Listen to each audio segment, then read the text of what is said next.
We're Team 45. Our project is to create a smart inverter that will support grid functions as well. My name is Ian Vogt. I'm John. I'm Brett.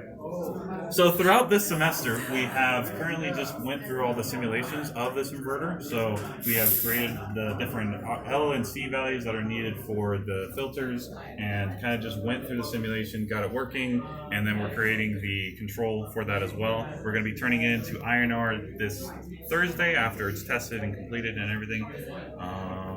Yeah. So that completes the first part of the Gantt chart right here.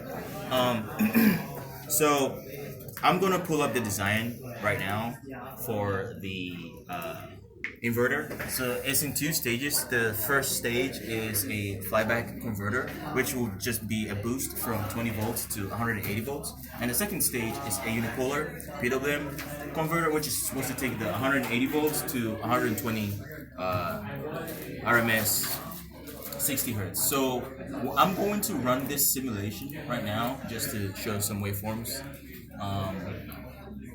And when I show, this is just the instantaneous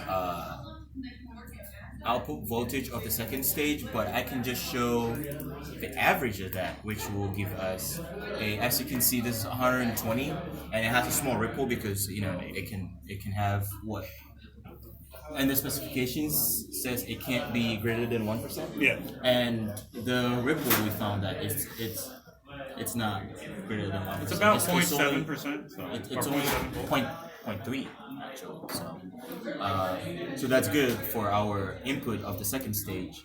And we also have our output stage to be 120 here. Beautiful sine wave. So that is the design. We're going to finish giving it a few touch-ups and stuff and send it to INR on Thursday. I will hand over to Brett to talk about what we need to do for the future. So moving forward, we need to use the digital controller to implement the advanced functions.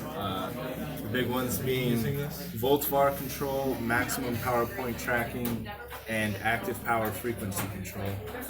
It would also be important to implement circuit protection elements. And that's all going to be heavily based in DSP on the TI Easy DSP board. And then we need to send our layout to a PCB manufacturer and begin testing the actual hardware. That's it. Yeah, thank you.